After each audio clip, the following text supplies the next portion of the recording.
ಇವನು ನೋಡಿದ, ಅವರು ಭಗವಂತನನ್ನು ಹೇಗೆ ನೋಡಿದ ಅನ್ನೋದನ್ನು ಭಾಗವತದಲ್ಲಿ ವರ್ಣನೆ ಮಾಡ್ತಾರೆ. ಅದರ ಮೊದಲು ಅವನ ಭಗವಂತನ ಪಾದವನ್ನು ನೋಡಿದ. ನೃಣಾಂ ಸ್ವಕಾಮಾಯ ವಿವಿಕ್ತವಾರ್ಗೈ ಅಭ್ಯರ್ಚ್ಯತಾಂ ಕಾಮದುಘಾಂಗ್ರಿ ಪದ್ಮಂ. ಆವಾಗ ತಮಾಷೆ ಏನು ಅಂದರೆ, ಅವನಿಗೆ ತಾನು ಕೂತ ಕಮಲದ ಎದುರು ಒಂದು ಕಮಲ ಕಂಡಿತಂತೆ. ಏನು ಕಮಲ? ಪಾದಕಮಲ. ಭಗವಂತನ ಪಾದ ಅನ್ನತಕ್ಕಂಥ ಒಂದು ಕಮಲ ಕಂಡಿತಂತೆ. ಅದು ಎಂಥದ್ದು ಪಾದಕಮಲ? ಚತುರ್ಮುಖನಿಗೆ ಭಗವಂತನಿರಬೇಕು ಹುಟ್ಟುವಾಗಲೇ ಹೇಗೆ ಗೊತ್ತಾಯ್ತು ಅವನಿಗೆ? ನೋಡಿ, ಇದು ಪೂರ್ವ ಜನ್ಮದ ಸಂಸ್ಕಾರ.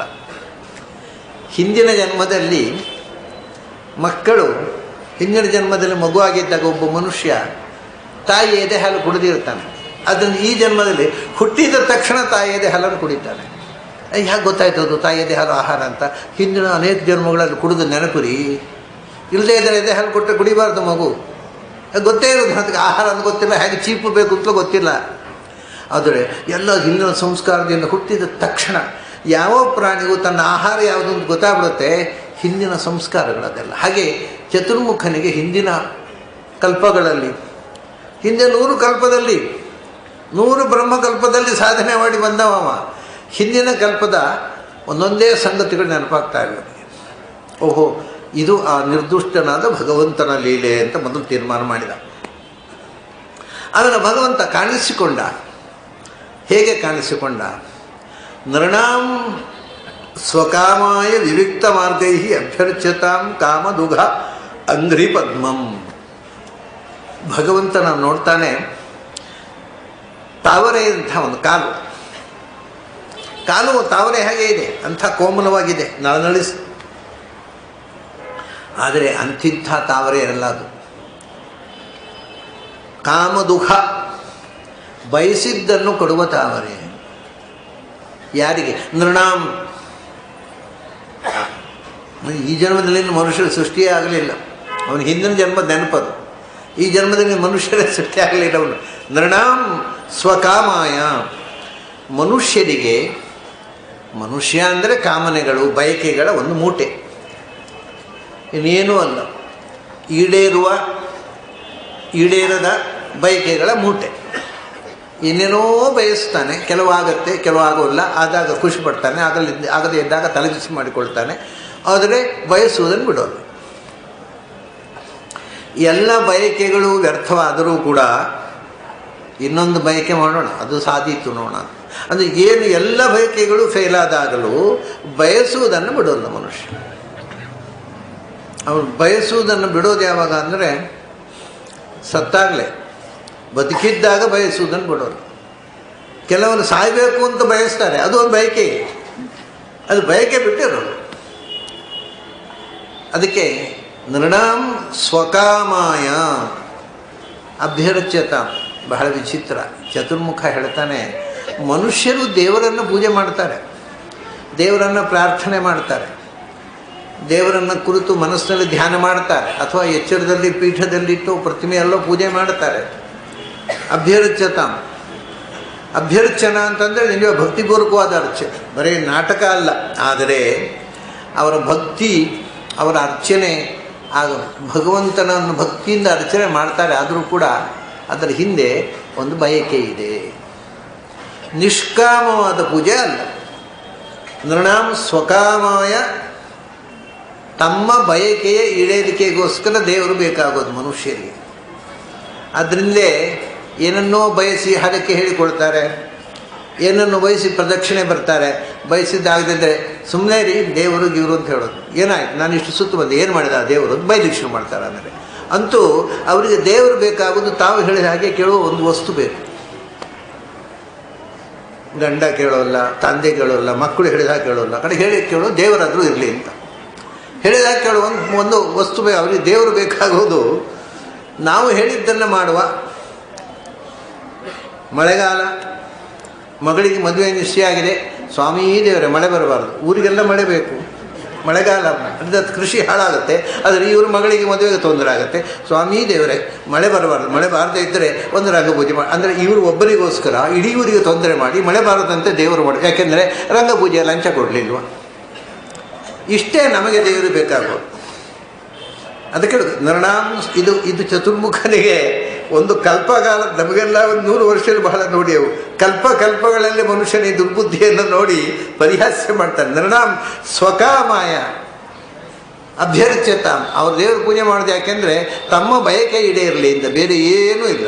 ಎಲ್ಲ ಭಕ್ತಿ ಎಲ್ಲ ಇರೋದು ಅದರ ಮೂಲದಲ್ಲಿರೋದು ಬಯಕೆಗಳು, ಕಾಮನೆಗಳು. ಅದನ್ನು ದೇವರು ಈಡೇರಿಸಬೇಕು ಅನ್ನೋ ಡಿಮಾಂಡು. ಅದಕ್ಕೆ ಪೂಜೆ ಮಾಡುವಾಗ ಹೇಳ್ತಾರೆ ವಿವಿಕ್ತ ಮಾರ್ಗ. ಹೇಗೆ ಪೂಜೆ ಮಾಡಬೇಕು ಅಂತಲೂ ಗೊತ್ತಿಲ್ಲ ಮನುಷ್ಯರಿಗೆ. ಒಬ್ಬೊಬ್ಬರು ಒಂದೊಂದು ಥರ, ಒಬ್ಬೊಬ್ಬರು ಒಂದೊಂದು ರೀತಿ ಪೂಜೆ. ಅವರಿಗೆ ತೋಚಿದಾಗ ಪೂಜೆ ಮಾಡೋದು. ಯಾಕೆಂದರೆ ಒಬ್ಬರದ್ದು ತಾಂತ್ರಿಕ ಮಾರ್ಗ ಆದರೆ ಒಬ್ಬರದ್ದು ವೈದಿಕ ಮಾರ್ಗ. ತಾಂತ್ರಿಕ ಮಾರ್ಗದಲ್ಲಿ ಎಷ್ಟು ತಂತ್ರಗಳು: ಶಾಕ್ತತಂತ್ರ, ವೈಷ್ಣವ ತಂತ್ರ, ಶೈವತಂತ್ರ, ಆಮೇಲೆ ಸ್ಕಾಂದ, ಸೌರ, ಗಣಪತ್ಯ, ಎಷ್ಟು ಪಂಥಗಳು. ಈ ವಿವಿಕ್ತ ಮಾರ್ಗಗಳು ಅಂದರೆ ಹೀಗೆ ಒಂದಕ್ಕೊಂದು ಹೊಂದಿಕೆಯಾಗದ 100 ಮಾರ್ಗಗಳಿಂದ ದೇವರನ್ನು ಪೂಜೆ ಮಾಡ್ತಾರೆ. ಮತ್ತು ಪ್ರತಿಯೊಬ್ಬರು ನಮ್ಮ ಪೂಜಾ ವಿಧಾನವೇ ಕರೆಕ್ಟು, ಉಳಿದವ್ರದ್ದು ತಪ್ಪು. ಯಾಕೆಂದರೆ ಅದು ಭ್ರಮೆ. ನನ್ನದು ಕರೆಕ್ಟು, ನನ್ನ ತಿಳುವಳಿಕೆ ಕರೆಕ್ಟು, ನಾನು ಪೂಜೆ ಮಾಡುವ ದೇವರು ಎಲ್ಲಕ್ಕಿಂತ ದೊಡ್ಡ ದೇವರು, ಮತ್ತು ನಾನು ಪೂಜೆ ಮಾಡೋ ವಿಧಾನವೇ ಕರೆಕ್ಟು, ಉಳಿದವ್ರದ್ದು ಅದೆಲ್ಲ ಸರಿ ಇಲ್ಲ ಅಂತ ಒಂದು ಕಲ್ಪನೆ. ಇದು ಎಲ್ಲ ಕಡೆ ಇರುವಂಥದ್ದು, ಎಲ್ಲ ಧರ್ಮಾನುಯಾಯಿಗಳಲ್ಲಿ ಇರುವಂಥದ್ದು. ಇವಾಗ ಕೃಷ್ಣಾಷ್ಟಮಿ ಒಂದು ತಗೊಳ್ಳಿ, ಕೃಷ್ಣಾಷ್ಟಮಿ ತಗೊಳ್ಳಿ. ಕೃಷ್ಣಾಷ್ಟಮಿ, ಕೃಷ್ಣ ಶ್ರಾವಣ ಮಾಸದಲ್ಲಿ ಹುಟ್ಟಿದ್ದಲ್ಲ. ಕೃಷ್ಣ ಅವತರಿಸಿದ್ದು ಭಾದ್ರಪದ ಮಾಸದಲ್ಲಿ. ಯಸ್ಮಿನ್ನಬ್ದೇ ಭಾದ್ರಪದೇ ಸಮಾಸಿ. ಭಾದ್ರಪದ ಮಾಸದಲ್ಲಿ ಕೃಷ್ಣ ಪಕ್ಷದ ಅಷ್ಟಮಿಯಂದು ರೋಹಿಣಿ ಯೋಗದಲ್ಲಿ, ಸಿಂಹ ಮಾಸದಲ್ಲಿ, ಮುಖ್ಯವಾಗಿ ಸಿಂಹ ಮಾಸದಲ್ಲಿ ಕೃಷ್ಣ ಅವತರಿಸಿದ. ಯಾಕೆಂದರೆ ಸಿಂಹ ಮಾಸದಲ್ಲಿಯೇ ಅಷ್ಟಮಿ ದಿವಸ ರೋಹಿಣಿ ನಕ್ಷತ್ರ ಬರೋದು, ಇದರಲ್ಲಿ ಬರೋಲ್ಲ. ಆದ್ದರಿಂದ ಕೃಷ್ಣ ಅವತರಿಸಿದಾಗ ಸಿಂಹ ಮಾಸ ಇತ್ತು ಅನ್ನೋದು ಗ್ಯಾರಂಟಿ. ಸಿಂಹ ಮಾಸ ಯಾವಾಗ ಬರುತ್ತೋ ಆವತ್ತು ರೋಹಿಣಿ ನಕ್ಷತ್ರ ಬರೋದು. ಹಾಗಾಗಿ ನಾವು ಯಾವತ್ತು ಕೃಷ್ಣಾಷ್ಟಮಿ ಆಚರಿಸಬೇಕು? ಸಿಂಹ ಮಾಸದಲ್ಲಿ ಆಚರಿಸಬೇಕು. ಅದು ನೀವು ಪಂಚಾಂಗ ನೋಡಿ, ಒಂದೊಂದು ವರ್ಷ ಸಿಂಹ ಮಾಸ ಭಾದ್ರಪದದಲ್ಲಿ ಬರುತ್ತೆ, ಒಂದೊಂದು ವರ್ಷ ಶ್ರಾವಣದಲ್ಲಿ ಬರುತ್ತೆ. ಹಾಗಾದರೆ ಶ್ರಾವಣದಲ್ಲಿ ಬಂದರೆ ಶ್ರಾವಣದಲ್ಲಿ ಕೃಷ್ಣಾಷ್ಟಮಿ ಆಚರಿಸಬೇಕು, ಭಾದ್ರಪದದಲ್ಲಿ ಸಿಂಹ ಮಾಸ ಅಂದರೆ ಭಾದ್ರಪದದಲ್ಲಿ. ಇದು ರೋಹಿಣಿ ನಕ್ಷತ್ರ ಬರೋಲ್ಲ.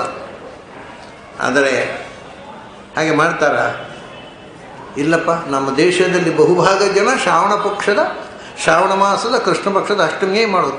ಬೆಂಗಳೂರಿನಲ್ಲಿ ಎಲ್ಲರೂ ಅದೇ ಮಾಡೋದು. ಆದರೆ ಶುದ್ಧಾಂಗ ತಪ್ಪು. ಭಾದ್ರಪದದಲ್ಲಿ ರೋಹಿಣಿ ಇದ್ದು ಕೂಡ ಶ್ರಾವಣದಲ್ಲಿ ಮಾಡ್ತಾರಲ್ಲ, ಕೃಷ್ಣನಿಗೆ ಪ್ರೀತಿ ಆಗೋಲ್ಲ, ಅವರಿಗೆ ತೃಪ್ತಿ ಆಗುವುದು. ನಾವು ಹಿಂದಿನಿಂದ ಬಂದದ್ದನ್ನು ಮಾಡಿಯೇ ಬಿಡಲಿಲ್ಲ ಅಂತ ತಪ್ಪು ಮಾಡೋದನ್ನು ಅನೂಚಾರವಾಗಿ ಮಾಡ್ಕೊಂಡು ಬಂದಿದ್ದೇವೆ. ನಾವು ಬಿಡೋಲ್ಲ ಅದನ್ನು ಹಠ ಇದೆ ಅಷ್ಟೇ ಹೊರತು ಅದರಲ್ಲಿ ಯಾವುದೇ ಒಂದು ಜಸ್ಟಿಫಿಕೇಷನ್ ಇಲ್ಲ. ಅದಕ್ಕೆ ಅವ್ರದ್ದು ಕೆಲವರಿಗೆ ಶ್ರಾವಣ, ಕೆಲವರಿಗೆ ಭಾದ್ರಪದ, ಒಬ್ಬೊಬ್ಬರಿಗೆ ಒಂದೊಂದು ದಿನ. ವಿವಿಕ್ತ ಮಾರ್ಗೈ ಅಭ್ಯರ್ಚ್ಯತಾಂ. ನಿಜವಾಗಿ ಸಿಂಹ ಮಾಸ ಇಲ್ಲದ ಶ್ರಾವಣದಲ್ಲಿ ಕೃಷ್ಣಾಷ್ಟಮಿ ಆಚರಿಸುವವರು ಅವರು ನಿಜವಾಗಿ ಕೃಷ್ಣನ ಪೂಜೆ ಮಾಡೋಲ್ಲ, ಅವರ ಅಹಂಕಾರವನ್ನು ಮೆರವಣಿಗೆ ಮಾಡ್ತಾರೆ ಅಷ್ಟೇ. ಅಸಂಗತ ಅಂದರೆ 100ಕ್ಕೆ 100ರಷ್ಟು ಅಸಂಗತ. ಆದರೆ ಹೇಳಿ, ಈ ಉಡುಪಿಯಲ್ಲಿ ಮಾಡ್ತಾರೆ ಕೃಷ್ಣ ಮಠದಲ್ಲಿ ಸಿಂಹ ಮಾಸದಲ್ಲಿ. ಅದೇ ಬೆಂಗಳೂರು, ಅದು ಉಡುಪಿಯವುಗಳು ಮಾಡೋದು, ನಾವೆಲ್ಲ ಮಾಡೋಲ್ಲ ನೋಡಿ. ಉಡುಪಿಯವುಗಳು ಮಾಡೋದು, ನಾವೆಲ್ಲ ಮಾಡೋಲ್ಲ. ಇದು ಮನುಷ್ಯನ ಅಹಂಕಾರ. ತಪ್ಪನ್ನು ಜಸ್ಟಿಫೈ ಮಾಡಲಿಕ್ಕೆ ಸರಿ ಮಾಡುವವರಿಗೆ ನಪುಂಸಕ ಪ್ರಯೋಗ. ಇದೆಲ್ಲ ದುರ್ಬುದ್ಧಿಗಳು ಬೆಳೆಯೋದಕ್ಕೆ ಕಾರಣ ನಾವು ಮಾಡಿದ್ದೇ ಕರೆಕ್ಟ್ ಅನ್ನೋ ಅಹಂಕಾರ. ಆ ತಪ್ಪು ಅಂತ ಹೇಳಿದ್ರು ತಿದ್ದಿಕೊಳ್ಳದ ದುರಹಂಕಾರ. ಇಲ್ಲದೇ ಇದ್ದರೆ ಬರೀ ಶ್ರಾವಣದಲ್ಲಿ ಕೃಷ್ಣಾಷ್ಟಮಿ ಮಾಡೋದಕ್ಕೆ ಇಡೀ ದೇಶದಲ್ಲಿ ಮಾಡ್ತಾರೆ, ಅದರ ತಪ್ಪದು. ಅದಕ್ಕೆ ಶಾಸ್ತ್ರಜ್ಞಾನ ಇದ್ದವರಿಗೆ ಸ್ಪಷ್ಟ ಗೊತ್ತಾಗುತ್ತೆ ತಪ್ಪು ಅಂತ. ಆದರೆ ವಿವಿಕ್ತ ಮಾರ್ಗ, ಅವರವರಿಗೆ ತೋಚಿದ ಮಾರ್ಗವೇ ಅವರವರ ಮಾರ್ಗ. ಎಲ್ಲರೂ ಒಂದೇ ಮಾರ್ಗ ಆಚರಿಸುವುದಿಲ್ಲ. ಯಾವತ್ತೂ ಒಂದೇ ಧರ್ಮವನ್ನು ಯಾವತ್ತೂ ಯಾರೂ ಆಚರಿಸುವುದೇ ಇಲ್ಲ. ಧರ್ಮದ ಬಗ್ಗೆ ಯಾಕೆಂದರೆ ಬಹಳ ಮನುಷ್ಯ ಏಕಧರ್ಮಾನುಯಾಯಿ ಎಂದೂ ಆಗೋದಿಲ್ಲ. ಅವರವರ ನಂಬಿಕೆ ಅವರವರಿಗೆ, ಇನ್ನೊಬ್ಬರ ನಂಬಿಕೆಯನ್ನು ತಿದ್ದಿಕೊಳ್ಳುವುದಿಲ್ಲ ಮನುಷ್ಯ. ಅದರಿಂದಲೇ ಎಷ್ಟು ಮತಗಳಿವೆ ಅಷ್ಟು ಮತಗಳು ಇವೆ. ಅದು ತಪ್ಪು ಅಂತ ಹೇಳಿ ಒಂದು ಮತ ಅಂತ ಜಗತ್ತಿನಲ್ಲಿ ಎಂದಾದರೂ ಆಗಲಿಕ್ಕೆ ಉಂಟ? ಎಂದೂ ಆಗೋಲ್ಲ. ಯಾಕೆಂದರೆ ಅದು ಹ್ಯೂಮನ್ ಸೈಕಾಲಜಿ. ಆಚಾರ್ಯ ಮಧ್ವರು ಒಂದು ಮಾತು ಹೇಳ್ತಾರೆ ಹ್ಯೂಮನ್ ಸೈಕಾಲಜಿ ಬಗ್ಗೆ. ಅಲ್ಲಪ್ಪ, ಇಷ್ಟು ಮತಗಳಿವೆ, ಅದಕ್ಕೆ ನೀವೊಂದು ಬಂದ್ರಿ, ನೀವೇನೊಂದು ತತ್ವವಾದ ಅಂತ ಹೇಳಿದ್ರಿ, ಅದಕ್ಕೆ ಈ 10 ಕನ್ಫ್ಯೂಷನ್ಗಳಿಗೆ 11 ಸೇರಿತ್ತು. ಏನು contribution? One more is added. 10 ನಮೂನೆ ಪಂಥಗಳಿದ್ದವು, 10 ನಮೂನೆ ಜಗಳಗಳಿದ್ದವು, ಈಗ 11ನೇದು ಸೇರಿತ್ತು ಅಷ್ಟೇ. ಏನು ಮಾಡಿದ ಹಾಗಾಯಿತು? ಅದಕ್ಕೆ ಅವರು ಹೇಳ್ತಾರೆ ಅದು ಸತ್ಯ ಅಂತ. ಅದು ಹೌದು. ಯಾಕೆಂದರೆ ಮನುಷ್ಯನ ಸ್ವಭಾವ ಅದು ಯಾವ ದೇವರು ಚೇಂಜ್ ಮಾಡಲಿಕ್ಕೆ ಆಗೋದಿಲ್ಲ. ದೌರ್ಲಭ್ಯಾತ್ ಶುದ್ಧ ಬುದ್ಧೀನಾಂ ಬಾಹುಲ್ಯಾತ್ ಅಲ್ಪವೇದಿನಾಂ ದುರಾಗ್ರಹ ಗೃಹೀತತ್ವಾತ್ ವರ್ತಂತೆ ಸಮಯ ಸದಾ ಅಂತ. ಎಲ್ಲ ಮತಗಳು ಅನಾದಿಯಿಂದ ಅನಂತ ಕಾಲದವರೆಗೂ ಇರ್ತಾವೆ. ಯಾವ ಮತವೂ ನಾಶವಾಗೋದಿಲ್ಲ. ಯಾಕೆಂದರೆ 3 ಕಾರಣಗಳು. ಸೈಕೋ ಎನಾಲಿಸಿಸ್ ಇದು. ದೌರ್ಲಭ್ಯಾತ್ ಶುದ್ಧ ಬುದ್ಧೀನಾಂ ಅಂತ. ಸತ್ಯ ಹೊಳೆಯುವುದು ಶುದ್ಧವಾದ unpolluted mind can grasp the truth. ಸತ್ಯವನ್ನು ಶುದ್ಧವಾದ ಬುದ್ಧಿ ಗ್ರಹಣ ಮಾಡುತ್ತೆ. ಅನ್ಪೊಲ್ಯೂಟೆಡ್, ಪೊಲ್ಯೂಷನ್ ಅಂದರೆ ಸಾಮಾಜಿಕವಾದ ನಂಬಿಕೆಗಳು, ಜೆನೆಟಿಕ್ ಫೋರ್ಸು, ನಮ್ಮ ದುರಾಗ್ರಹಗಳು, ಇದರಿಂದ ನಮ್ಮ ಎಲ್ಲ ಚಿಂತನೆಗಳು, ನಾವು ಬೆಳೆದ ಸಮಾಜ, ನಾವು ಹುಟ್ಟಿದ ಮನೆತನ, ಅದೇ ಜೆನೆಟಿಕ್ ಫೋರ್ಸು ಮತ್ತು ಎನ್ವಿರಾನ್ಮೆಂಟಲ್ ಫೋರ್ಸಿನಿಂದ ಪೊಲ್ಯೂಟೆಡ್ ಆಗಿರ್ತದೆ ನಮ್ಮ ಎಲ್ಲ ಚಿಂತನೆಗಳು. ಈ ಸಾಮಾಜಿಕ ಒತ್ತಡ ಮತ್ತು ಜೆನೆಟಿಕ್ ಫೋರ್ಸನ್ನು ಮೀರಿ ಚಿಂತನೆ ಮಾಡುವುದು ಜನರಿಗೆ ಆಗೋದಿಲ್ಲ. ಇದು ದೌರ್ಲಭ್ಯ. ಅದರಿಂದ ಶುದ್ಧ ಬುದ್ಧಿ ಎನ್ನುವುದೇ ಸಮಾಜದಲ್ಲಿ ದುರ್ಲಭ. ಆಮೇಲೆ 2ನೇ ಕ್ವಾಲಿಫಿಕೇಷನ್ ಏನು ಗೊತ್ತಾ? ಯಾರಿಗೂ ಸರಿಯಾಗಿ ಗೊತ್ತಿಲ್ಲ, ಎಲ್ಲ ಅರ್ಧಂಬರ್ಧ ತಿಳ್ಕೊಂಡವ್ರು. ಮೊನ್ನೆ ಹೇಳಿದ್ನಲ್ಲ, ಕ್ಲಿಶ್ಯತೆ ಅಂತರಿತ ಎಡಬಿಡಂಗಿಗಳೇ ಇರುವುದೆಲ್ಲ ಅರ್ಧಂಬರ್ಧ ತಿಳ್ಕೊಂಡವ್ರು. ಅದು ಪೂರ ಗೊತ್ತಿಲ್ಲ, ಇದು ಪೂರ ಗೊತ್ತಿಲ್ಲ. ಅದಕ್ಕೆ ಹೇಳಿದ್ರು ಬಾಹುಲ್ಯಾತ್ ಅಲ್ಪವೇದಿನಾಂ. ತಿಳುವಳಿಕೆ ಇಲ್ಲದೆ ಅಲ್ಪ ಸ್ವಲ್ಪ ಓದಿಕೊಂಡು ನಾವೇ ಸರ್ವಜ್ಞರು ಅಂತ ತಿಳ್ಕೊಂಡಂಥ ಮಂದಿಯೇ ಜಗತ್ತಿನಲ್ಲಿ ಇರುವುದು. ಒಂದು ಶುದ್ಧ ಬುದ್ಧಿ ಇಲ್ಲ, 2ನೇದು ಅಲ್ಪಜ್ಞಾನಿಗಳೇ ಲೀಡರ್ಸು ಸಮಾಜಕ್ಕೆ, ಧರ್ಮಶಾಸ್ತ್ರ ಹೇಳಲಿಕ್ಕೆ. ಅವರಿಗೆ ಗೊತ್ತಿಲ್ಲ, ಅವ್ರು ಸಮಾಜಕ್ಕೆ ಧರ್ಮಶಾಸ್ತ್ರ ಹೇಳಲಿಕ್ಕೆ ಜ್ಞಾನ ಮುದ್ರೆ ಹಿಡಿದು ಕೂತು ಬಿಡ್ತಾರೆ. ಜ್ಞಾನ ಮುದ್ರೆ ಹಿಡಿದವರಿಗೆಲ್ಲ ಜ್ಞಾನ ಇರಬೇಕು ಅಂತ ನೀವಿಲ್ಲ. ಅದು ಫೋಟೋ ತೆಗಿಲಿಕ್ಕೆ ಹೋಗುವಾಗ ಹಿಡ್ಕೋಬೇಕು ಅಂತ ಒಂದು ಕ್ರಮ ಅಷ್ಟೇ. 3ನೇದ್ದು ದುರಾಗ್ರಹ ಗೃಹೀತತ್ವ. ನಾನು ಯಾವ ಮತದಲ್ಲಿ ಹುಟ್ಟಿದ್ದೇನೋ ಆ ಮತವೇ ಕರೆಕ್ಟ್ ಅಂತ ಪ್ರತಿಯೊಬ್ಬರಿಗೂ ದುರಾಗ್ರಹ ಇದೆ. It's A beautiful psychology.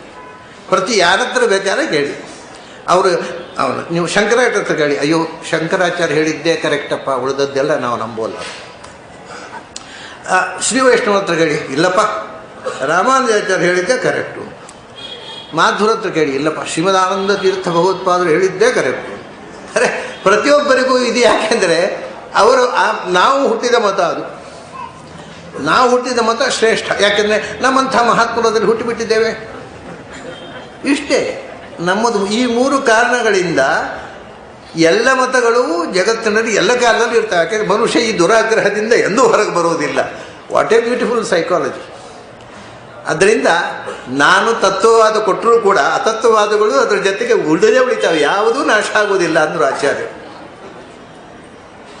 ಹಾಗಾಗಿ ಅದು ಮನುಷ್ಯ ವಿವಿಕ್ತ ಮಾರ್ಗ ಇಹಿ ಅಭ್ಯರ್ಚ. ಅವರು ಒಬ್ಬೊಬ್ಬರು ಒಂದೊಂದು ದಾರಿ, ಎಲ್ಲರೂ ಒಂದೇ ದಾರಿ ಹಿಡಿಯುವುದೇ ಇಲ್ಲ. ಅದಕ್ಕೆ ಏನು ಬೇಕು ತುಂಟ? ಎಲ್ಲರೂ ಒಂದೇ ದಾರಿ ಹಿಡಿಬೇಕಾಗಿದ್ದರೆ ಆ ಪ್ರಾಣಿಗಳು ಹಿಡಿತಾರೆ. ಮನುಷ್ಯನಿಗೆ ಏನು ಗೊತ್ತುಂಟ? ಮನುಷ್ಯನೊಂದು ಈಗೋ ಅಂತ ಒಂದುಂಟು. ಅವನು ಹೇಳಿದಾಗ ನಾನು ಯಾಕೆ ಕೇಳಬೇಕು? ಈ ಯುಗೋದಿಂದ ಒಬ್ರು ಹೇಳಿದಾಗ ಒಬ್ರು ಕೇಳೋದಿಲ್ಲ. ಅವರವ್ರ ದಾರಿ ನಾನು ಅವನು ಹಾಕಿ ಕೇಳೋದಿಲ್ಲ, ನನ್ನದೇ ದಾರಿ ನನಗೇಂತಾನೆ. ಮನುಷ್ಯ ಬುದ್ಧಿವಂತನಾದ್ದೇ ಒಂದು ದಾರಿ ತಪ್ಪೋದಕ್ಕೆ ಕಾರಣ. ಅದು ದೊಡ್ಡ ಸಮಸ್ಯೆ ಇದೆ. ಪ್ರಾಣಿಗಳು ನೋಡಿ, ಒಂದು ಆನೆ, ಒಂದು ಹೆಣ್ಣಾನೆ ಮರಿ ಹಾಕುತ್ತಾ ಇದೆ. ಆ ಪ್ರಸವ ವೇದನೆಲ್ಲ ನಿಂತಿದ್ದಾಗ ಆ ಕಾಡಿನೆಲ್ಲ ಎಲ್ಲ ಆನೆಗಳು ಅದು ಸುತ್ತ ನಿಲ್ತಾರೆ ಪ್ರೊಟೆಕ್ಷನ್ ಕೊಡಲಿಕ್ಕೆ. ಅದು ಮರಿ ಹಾಕಿ ಅದು ಎದ್ದು ಓಡಾಡಿದ ಮೇಲೆ ಎಲ್ಲ ಚದರ್ತಾವೆ. ಅಂದರೆ ಈ ಒಗ್ಗಟ್ಟು ಪ್ರಾಣಿಗಳಲ್ಲಿ ಇದೆ. ಯಾಕೆಂದರೆ ಅದಕ್ಕೆ ನಾನು ಹೆಲ್ಪ್ ಮಾಡಬೇಕು, ನಾನೇನು ಕಮ್ಮಿ ಅನ್ನೋ ಅಹಂಕಾರ ಇಲ್ಲ. ಪ್ರಾಣಿಗಳಿಗೆ ಅಹಂಕಾರ ಇಲ್ಲ, ಅದರಿಂದ ಒಗ್ಗಟ್ಟಿದೆ. ಮನುಷ್ಯ ಅಹಂಕಾರ ಇದೆ, ಅದರಿಂದ ಒಗ್ಗಟ್ಟಿಲ್ಲ. ಒಂದು ನಾಯಿ, ನಾವು ನಾಯಿ ಇಂಥ ಕಡೆ ಅಂತ ಬೈತೇವೆ. ನಾಯಿ ಕಡೆ ಅಲ್ಲ, ನಾಯಿಗೆ ನಿಜವಾಗಿ ನಾಯಿ ಮನುಷ್ಯನಿಗಿಂತ ಚೆನ್ನಾಗಿ ವರ್ತನೆ ಮಾಡುತ್ತೆ. ಪೇಟೆ ನಾಯಿಗಳಲ್ಲ, ಅದು ಮನುಷ್ಯರ ಗಾಳಿ ತಾಗಿ ಅವು ಕೆಟ್ಟು ಹೋಗಿದ್ದಾವೆ. ಕಾಡು ನಾಯಿಗಳನ್ನು ನೋಡಿ, ಅವುಗಳದ್ದು ಒಂದು ಡಿಸಿಪ್ಲಿನ್ ಎಂಥದ್ದು. ಒಂದು ಕಾಡು ನಾಯಿ ಯಾವುದೋ ಒಂದು ಪ್ರಾಣಿ ಆಹಾರಕ್ಕೋಸ್ಕರ ಒಂದು ಪ್ರಾಣಿಯನ್ನು ಕೊಂದಿತ್ತು ಅಂತ ಇಟ್ಕೊಳ್ಳಿ, ಅದನ್ನು ತಿಂದು ಬಿಡಬೇಕಲ್ವ, ತಿನ್ನೋಲ್ಲ. ಒಂದು ಪ್ರಾಣಿಯನ್ನು ಕೊಂದು ಅದು ಕೂಗ್ತದೆ, ಎಲ್ಲ ಕಾಡಿನಲ್ಲಿರ್ತದೆ ನಾಯಿಗಳು, ಬರ್ರಿ ಒಂದು ಆಹಾರ ಇದೆ ಇಲ್ಲಿ ಬರ್ರಿ ಅಂತ ಕರೀತದೆ. ಎಲ್ಲ ನಾಯಿಗಳು ಒಟ್ಟಾಗ್ತವೆ. ಆಮೇಲೆ ನೋಡಿ ವ್ಯವಸ್ಥೆ, ಆ ಗುಂಪಿನಲ್ಲಿ ಸೀನಿಯರ್ ಮೋಸ್ಟ್ ನಾಯಿ ಮೊದಲು ತಿನ್ನಬೇಕು, ಉಳಿದ ನಾಯಿಗಳು ತಿನ್ನೋಲ್ಲ. ಇದೆಲ್ಲ ಉಂಟ ಮನುಷ್ಯರಲ್ಲಿ ಡಿಸಿಪ್ಲಿನ್ನು. ಮನುಷ್ಯರು ನಾಯಿಗಿಂತ ಕೀಳಾಗಿ ಬದುಕುತ್ತಾ ಇದ್ದಾರೆ. ಅದು ಸೀನಿಯರ್ ಮೋಸ್ಟ್ ನಾಯಿ ತಿನ್ನಬೇಕು. ಅದಾದ್ಮೇಲೆ ನೆಕ್ಸ್ಟ್. ಇಷ್ಟೆಲ್ಲ ಆಗುವಾಗ ಈ ಪ್ರಾಣಿಯನ್ನು ಹಿಡಿದ ನಾಯಿ ಉಂಟಲ್ಲ, ಅದು ಜೂನಿಯರ್ ಮೋಸ್ಟು, ಅದಕ್ಕೆ ಉಳಿಯೋದಿಲ್ಲ ಅಲ್ಲಿ ಎಲ್ಲ ಓದು, ಅದು ತೆಪ್ಪಗೆ ಗಲಾಟೆ ಮಾಡಿದ್ರೆ ಇನ್ನೊಂದು ಪ್ರಯ ಹುಡುಕೊಂಡು ಹೋಗುತ್ತೆ. ಈ ಶಿಸ್ತು ಮನುಷ್ಯರಲ್ಲಿ ಉಂಟ.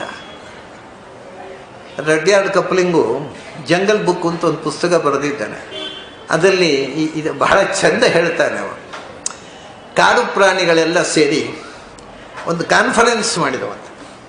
ಕಾನ್ಫರೆನ್ಸು ಎಲ್ಲ ನಾವು ಒಂದೊಂದು ಸಮುದಾಯದವರು ಕಾನ್ಫರೆನ್ಸ್ ಮಾಡೋದಿಲ್ವೇ, ಹಾಗೆ ಕಾನ್ಫರೆನ್ಸ್ನಲ್ಲಿ ಒಂದು ತೀರ್ಮಾನ ಮಾಡಿದ್ರಂತೆ, ಎಲ್ಲರನ್ನು ಕರಿಬೇಕಲ್ಲ, ಅದರಲ್ಲಿ ಮಂಗಗಳನ್ನು ಕರೆಯೋದು ಬೇಡ. ಯಾಕೆಂದರೆ they are just like human beings. ಅವಕ್ಕೆ ಎಥಿಕ್ಸ್ ಇಲ್ಲ, ಶಿಸ್ತಿಲ್ಲ, ಮನುಷ್ಯರಂತೆ ಬದುಕುವವುಗಳು. ಅದರಿಂದ ನಮ್ಮ ಕಾನ್ಫರೆನ್ಸ್ಗೆ ಕೋತಿಗಳನ್ನು ಕರೀಬಾರದು. ಮನುಷ್ಯರಂತೆ ನಿಯತ್ತಿಲ್ಲದೆ ಬದುಕುವ ಏಕಮಾತ್ರ ಪ್ರಾಣಿ ಅಂದರೆ ಕೋತಿ ಕಾಡಿನಲ್ಲಿ, ಅದು ಅವನು ಕರೀಬಾರ್ದು. ಆಹ್ವಾನ ಹೋಗಲಿಲ್ಲ ಕೋತಿಗಳಿಗೆ. ಕಾನ್ಫರೆನ್ಸ್ ಆಯಿತು. ಕಾನ್ಫರೆನ್ಸನ್ನು ಒಂದು ರೆಸೊಲ್ಯೂಷನ್ ಪಾಸ್ ಮಾಡಿದರು. ಏನು ಅಂದರೆ ಕೋತಿಗಳನ್ನು ಬಹಿಷ್ಕಾರ ಮಾಡಬೇಕು ನಾವು. ಏನು ಬಹಿಷ್ಕಾರ ಅಂದರೆ, we should not stay where monkeys stay, we should not sleep where monkeys sleep, we should not eat where monkeys eat, and we should not even die where monkeys die. ಅಷ್ಟು ಕೋತಿಗಳ ಸಹವಾಸ ಬೇಡ, ಸತ್ತಾಗ ಕೂಡ ಕೋತಿಗಳ ಹತ್ರ ಹೋಗಬಾರ್ದು. ಯಾಕೆಂದರೆ ಅದಕ್ಕೆ ಒಂದೇ ಒಂದು ಕಾರಣ, they have no ethics just like human beings. ಮನುಷ್ಯರಂತೆ ಡಿಸಿಪ್ಲಿನ್ ಇಲ್ಲದ ಪ್ರಾಣಿ ಅದು. ಬೇರೆ ಎಲ್ಲ ಕಾಡು ಪ್ರಾಣಿಗಳನ್ನು ಒಗ್ಗಟ್ಟಿದ್ರು. ನಾಯಿಯ ಕಥೆ ಹೇಳಿದೆ, ಆನೆಯ ಕಥೆ ಹೇಳಿದೆ, ಎಲ್ಲ ಪ್ರಾಣಿಗಳಲ್ಲೂ ಒಗ್ಗಟ್ಟಿದೆ. ಅದು ಒಂದು ಆ ಪ್ರಾಣಿಯಲ್ಲಿ ಒಂದಕ್ಕೆ ತೊಂದರೆ ಆದರೆ ಅವುಗಳೆಲ್ಲ ಒಟ್ಟಾಗ್ತವೆ. ಪೇಟೆಯಲ್ಲಿ ರಿಕ್ಷಾವಾಲಾಸ್ ಒಟ್ಟಾದ ಹಾಗೆ ಅಲ್ಲಿ ಮಾತ್ರ ಒಂದು ಒಗ್ಗಟ್ಟಿದೆ. ರಿಕ್ಷಾ ಒಬ್ಬ ಗುದ್ದಿ ಬಿಡ್ತಾನೆ, ಮತ್ತು ಅವನೇ ಡಿಮಾಂಡ್ ಮಾಡ್ತಾನೆ, ಯಾಕೆ ಗುದ್ದಿದ್ದೀರಿ ನನ್ನ ಗಾಡಿಗೆ ಅಂತ.